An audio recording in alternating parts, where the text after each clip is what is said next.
Hello and welcome to Speak Film and Enter, a show where we review and rank movies. I am Nate. I'm Dylan. And today we are going to be reviewing the brand new Netflix movie, The Adam Project, starring Ryan Reynolds and Mark Ruffalo and Zoe Saldana and Jennifer Garner and some random kid that we probably haven't heard of yet named Walker Scober. Adam Project just dropped on Netflix, and if you haven't heard of it, is about a time-traveling pilot teams up with his younger self and his late father to come to terms with his past while saving the future. Yeah, so if that sounds like something you've seen before, that's not. I think that's kind of on purpose, right? Mm-hmm. We're missing Adam in this episode, who usually does the graphics. Yeah. Yeah, and I set myself up one to remember to remind people to like this video, subscribe to the channel, hit the bell, you'll get notifications. Follow us on, Apple Podcasts or Spotify, wherever you get podcasts as well, in case you just want to check out the audio version of this, maybe listen to it in your car. All that helps us. Yes. So, subscribe, hit the bell, all that jazz, basically. Mm-hmm. I left myself that reminder to do it, and then I kind of forgot anyway, but that's why it's here. Yeah. So, and then we already ran through what it's about. I kind of like reading the description of the movie, though, and then getting into like and subscribe. But, we forgot to do that last time because we're new to YouTube. So that's what the reminders are for. And I guess it technically worked, even if I kind of fumbled my way through it. Yeah. These little moments will be gems years from now that we can look back on. Adds to the authenticity, right? Mm-hmm. Exactly. Yeah, we're not cutting this out. No, there's no take two here. No, not at all. So, but after that, should we get to the Adam Project? Yeah, back to the Adam Project. Yeah, let's talk about what works with this movie. And for me, at least, it's not going to be a very big list of things that work. I really liked Free Guy, I think, more than kind of the general critic consensus.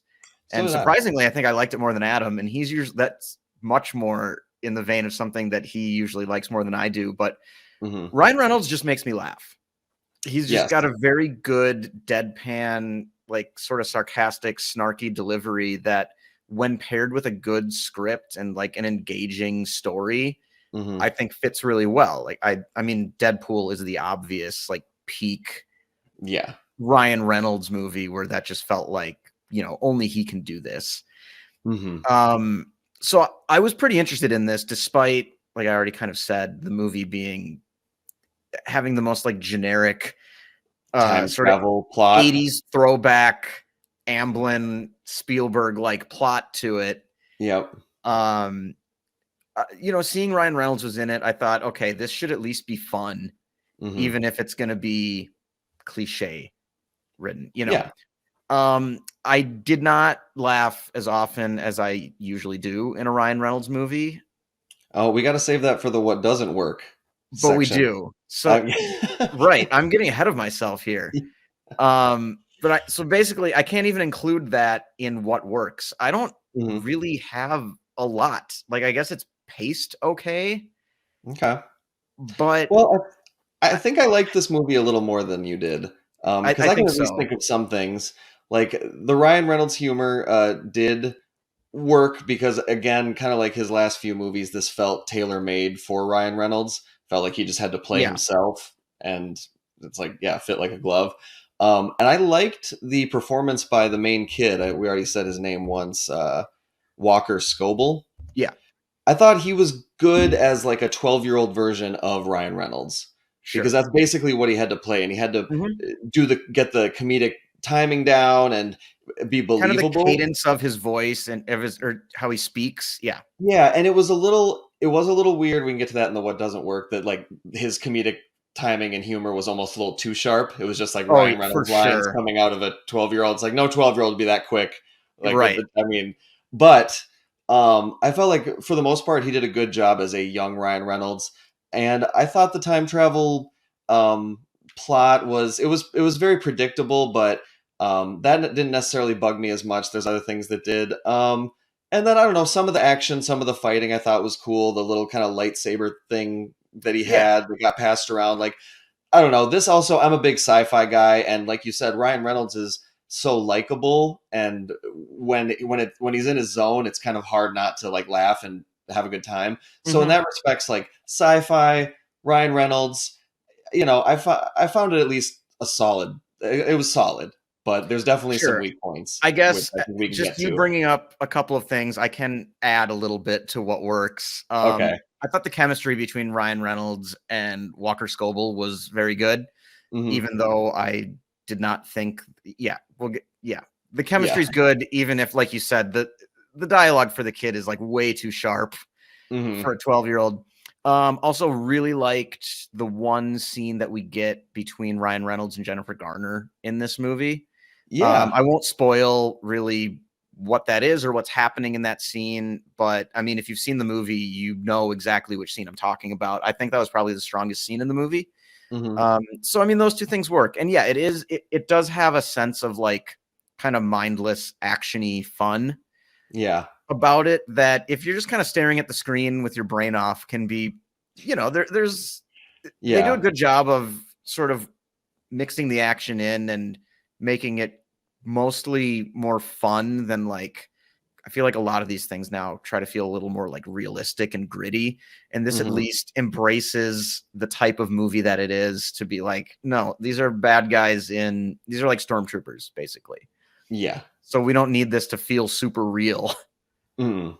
Yeah, no, I mean, I think it could depend on like the situation where you watch it. I mean, I watched it on like a Sunday afternoon, definitely in a lazy mood, just throw it on and kind of see, which I feel like is kind of like you mentioned, maybe the way to approach this movie. For sure. This is Like, not, in my opinion, like invite four friends over for a movie night on Friday night and watch the mhm. Adam Project Or kind of even if it had movie. been released in theaters, like I wouldn't say it's worth it to go see it in theaters. I'd be like, definitely wait for it to True. come on streaming. Right. So Like, with that, I think we can dive into let's what do it. doesn't work. And for me, Hmm. that's a lot. Hmm. Um, biggest thing is this movie does not have a unique bone in its body. I understand that it's not trying to, but I feel like we're reaching a tipping point in like naked 80s nostalgic cash grabs. Okay, yeah. And I mean, it's weird to call something a cash grab when it's a Netflix movie, but they spent a lot of money on this movie. Like about, I don't, it was right around the same amount that they spent on Red Notice. Yeah, which is Eh, crazy. right. And even the casting, like Ryan Reynolds as himself, Hmm. Jennifer Garner as like the kind of concerned mother is like the most generic and expected casting. And then Zoe Yeah. Saldana as kind of like the action cool Love interest. love interest is all like just everything about this movie felt so predictable. Like Yeah. lines of dialogue were predictable or like eye rolling for me. Like, it's a time travel movie and just lines at the beginning, like the kid's mom scolding her son about getting suspended and then with following it up with the line of like the future's going to be here quicker than you think. Oh, It's yeah. like, oh my god, are we really going Hmm. there Yeah. with this movie? Like I thought the script was pretty bad, which is mostly what makes like Ryan Reynolds only sometimes funny to Yeah, me in I this laughed and like not 45% or maybe like 40% of like all of his attempted jokes yeah, landed for me, which is pretty low for a Ryan Reynolds movie. exactly. Like just the most cliched dialogue and then there's an element of this where I won't get into spoilers, but the story eventually reaches a point where it no longer makes sense for young Adam to be still Involved. tagging along or Yeah. involved in any way whatsoever. And he just still is because they kind of need him to be. Hmm. And then there's also some very manufactured and not at all set up animosity with like their father. which, yeah, it's like, oh, we've transitioned to this part of the story, and now we need some conflict. mm-hmm. Even I I don't felt know. that's funny. Yeah, to piggyback off the point about the father thing, like the one thing about this movie that I felt like wasn't necessarily formulaic or could have been interesting was when I saw that Mark Ruffalo played their dad, and I Yeah, didn't see that in the credits, and then you see his image, and you're like, oh, there's gonna be like, okay, Mark Ruffalo, I like him, he's gonna be in this movie, and then his character was just he's like given like nothing to do. nothing to do, like nothing to work with, and then it was like Yeah, so underwhelming. It was the most underwhelming Ruffalo of all the Ruffalos, like, and yeah. then that really didn't work for me, and like it just felt so disappointing, and then rushed, and then to bring the kid with was just like, what are you doing? That did remind me of one other thing I can add to what works, and Okay. that is that this movie has an amazing face-off reference. Oh, I'm not sure. Oh, yes. Okay. Yep. I remember it now. Yeah, Yep. which that I thought was really cool. That was cool. Um, but I mean, that very little things that I'm grasping at to say like that worked. Hmm.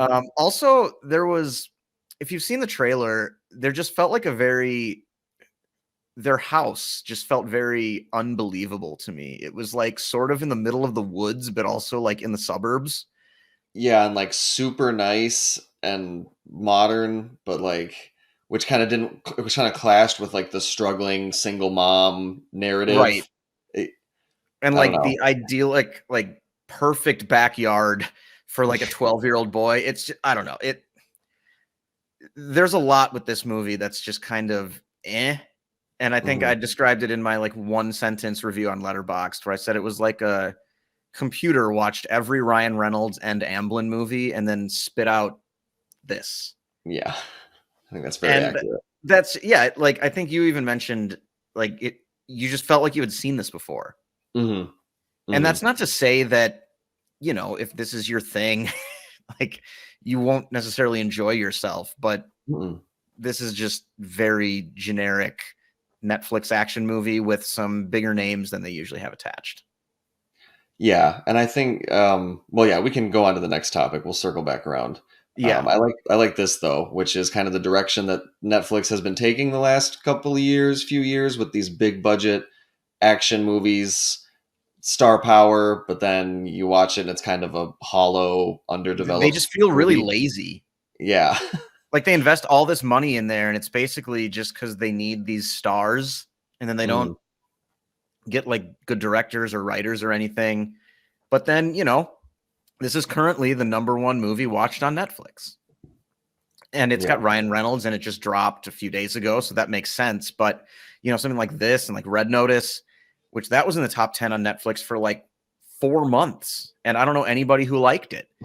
And if people continue to just watch these things and not really care if it's Mhm. good or not, I, I do wonder if we're going to see the types of movies like The Irishman or Marriage Story or Power of the Dog, like just kind of start to become more and more rare. But at the same time, they did spend over $200 million on this movie. So if Yeah. you're going to spend that much money, I feel like the ultimate destination that we're going to get to is that they'll just stop spending money on like better movies and Like just better like Power of the Dog. and just continue to throw out like I don't know the latest like teen romance franchise that Yeah, or some of their like sci-fi movies they've dropped that are all that right. like just kind of feel like they're like 75% done or like there, Yes. and then they were just like, this is good enough, let's kick it out, like Yep. yeah. And I'm worried too. I have hope that because they have had the Oscar nominated heavy hitting movies, that maybe they have a strategy of, okay, like we commit to one or two really serious projects and we Yep. also just do the cash grabs.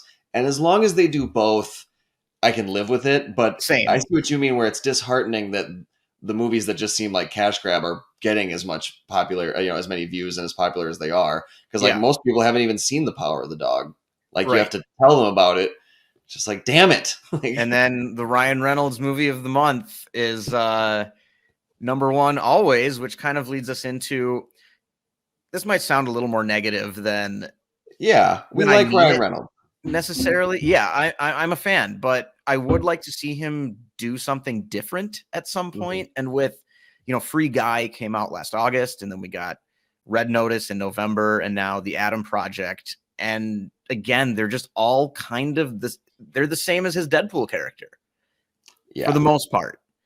And I'd just like to see him try something else, because it is going to get stale eventually. But like I said, I liked Free Guy quite a bit.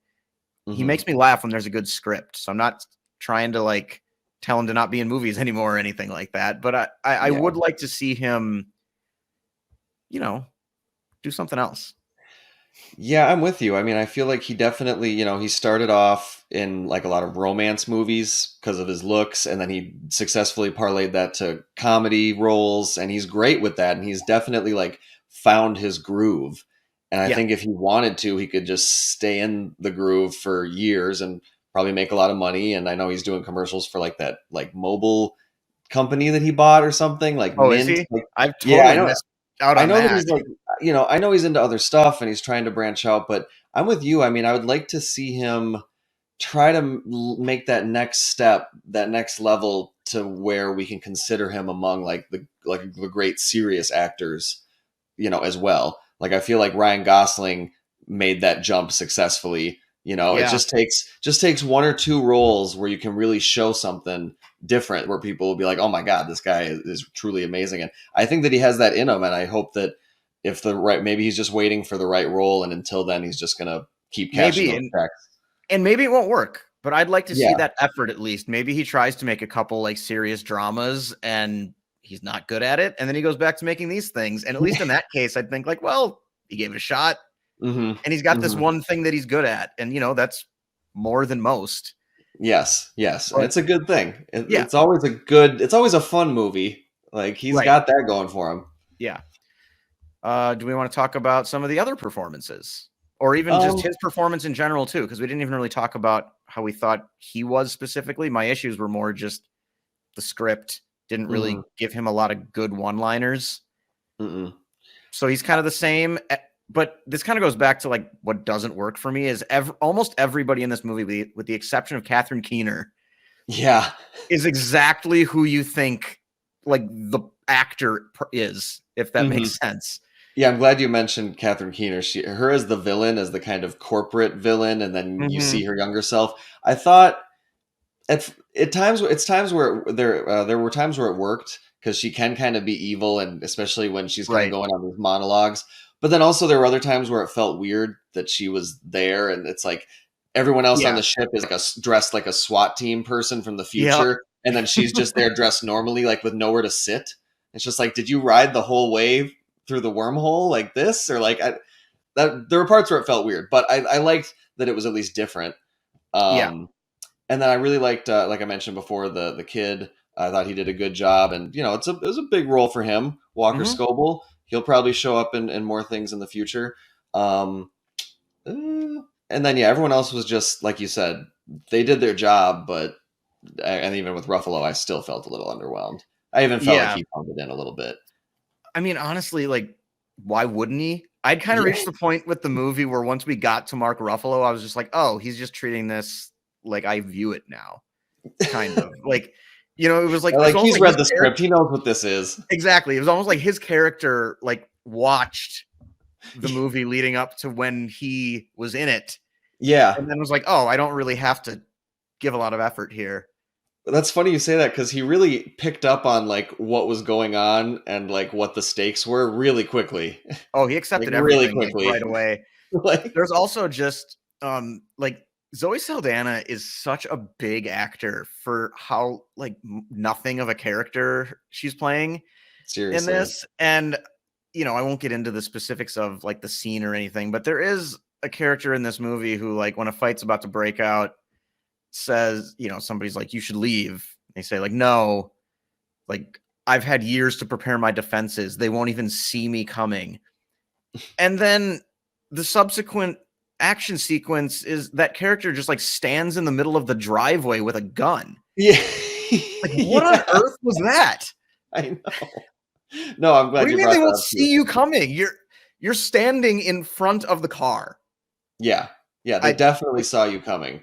Right. It's not even like you tried to hide and then failed at it. That was bad. I agree. But, That was you bad. know, like we said, it's the #1 movie on Netflix. So who do you think this is for? Who's going to like this movie? Who maybe isn't going to like it? I think if you're a big Ryan Reynolds fan, you'll at least like it. I think if you liked Free Guy, I think you'll like it, but I think even you will have to admit it's maybe a small step down, but I think maybe for some people not much of one, but for me it was a pretty big one, but yeah, I mean honestly, and Deadpool, I think if you like that style, this movie is following that recipe. So Yeah, I think if you're a fan of like that Amblin type stuff or like Stranger Things, that's definitely the vibe that they're going for. But this is not as good as any of that stuff. And it's really just like a weekend morning, don't know what to watch kind of thing for me. Like you can be yeah, entertained exactly throughout, but how I watched it. there's really nothing to get out of this movie. And like we already said, it's exactly like a lot of other movies that it's trying to like obviously emulate. Mm-hmm. So, with that, we will take a very short break and we will be back with our star ratings.